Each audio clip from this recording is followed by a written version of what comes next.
आजकल हम सभी की ज़िंदगी भाग दौड़ से भरी हुई है और उसी का ये परिणाम होता है कि हमें कई तरीके की बीमारियां लग जाती हैं।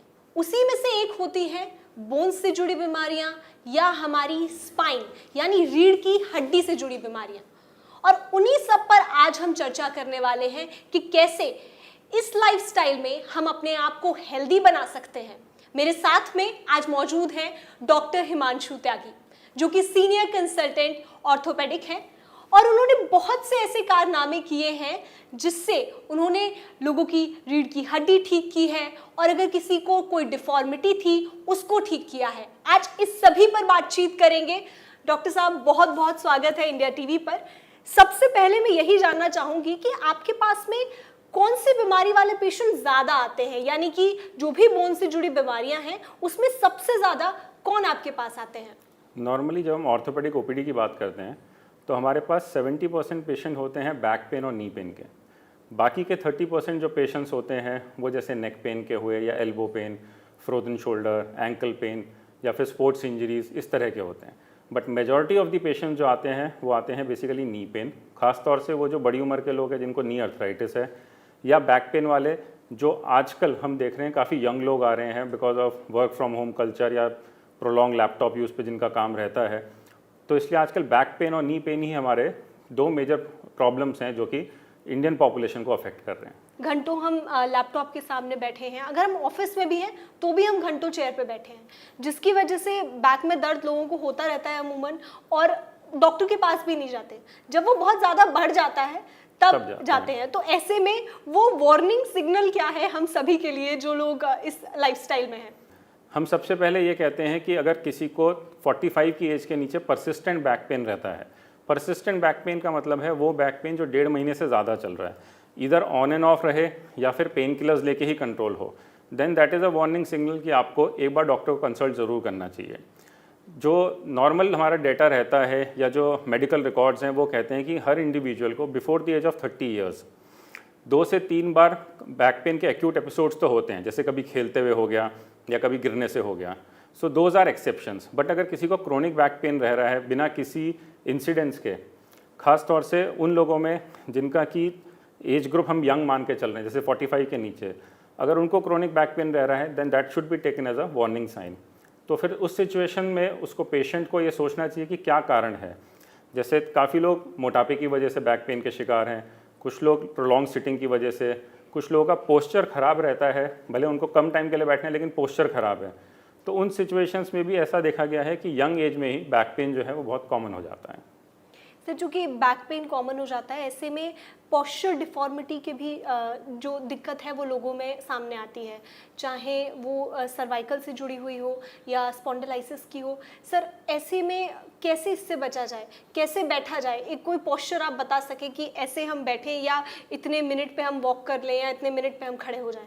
सबसे पहले हम उनको किस तरह की चेयर यूज़ करनी है या किस तरह का ऑफिस क्रिएट करना है वही सिखाते हैं।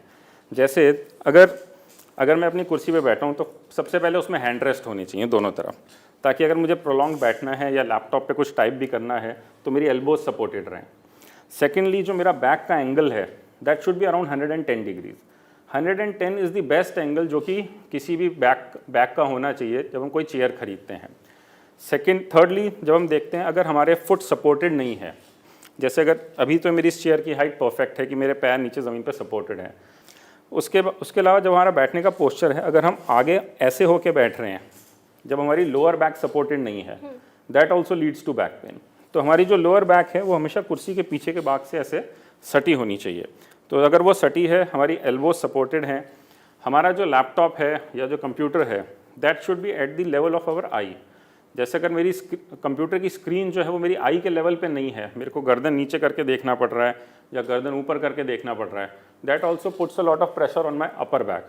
उसको एडजस्ट करने के लिए या तो मैं कुर्सी पे आगे स्लाउच करूँगा या फिर पीछे अगर होकर बैठ रहा हूँ तो पीछे होकर बैठूंगा और बैक का सपोर्ट जो है वो छोड़ के फिर मैं आगे की तरफ ऐसे करके टाइप करना शुरू करूँगा। तो अगर मुझे 2-3 घंटे बिना बैक सपोर्ट के बैठना पड़ रहा है जस्ट बिकॉज मेरी कंप्यूटर की स्क्रीन का लेवल ठीक नहीं है, that leads to back pain.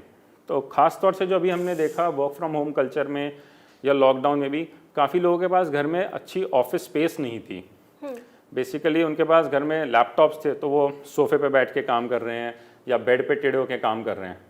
तो हमने लॉकडाउन के बाद या कोविड पीरियड के बाद एकदम से एक सडन राइज देखा है यंग पेशेंट्स में, जो कि बैक पेन या नी पेन या नेक पेन हमारे पास खास तौर से लेके आए।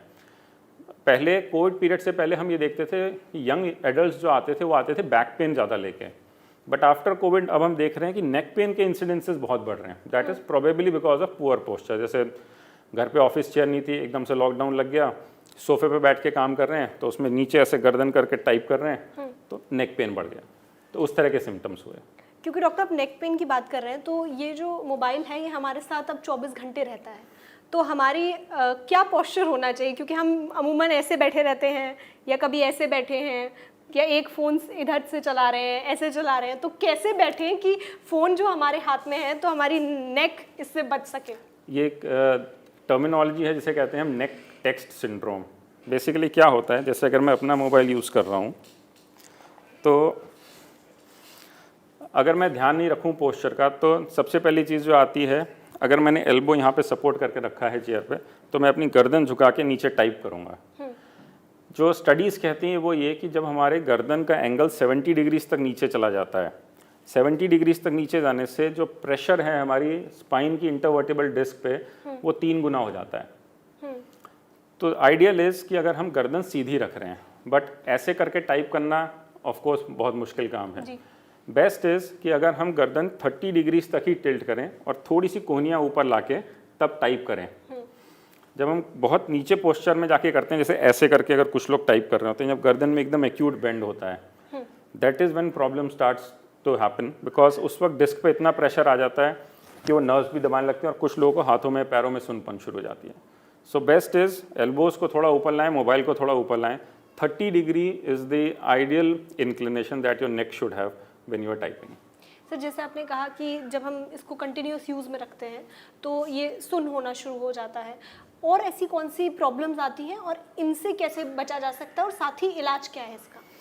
जब हम नेक का पोस्चर ठीक नहीं रखते ना, तब ज़्यादातर पेशेंट्स को जो सिम्टम्स आते हैं it starts with neck pain. लेकिन जैसे जैसे डिस्क खराब होती जाती है नेक की, जो उसमें और सिम्टम्स आते हैं वो आते हैं हाथों पैरों में सुनपन आना।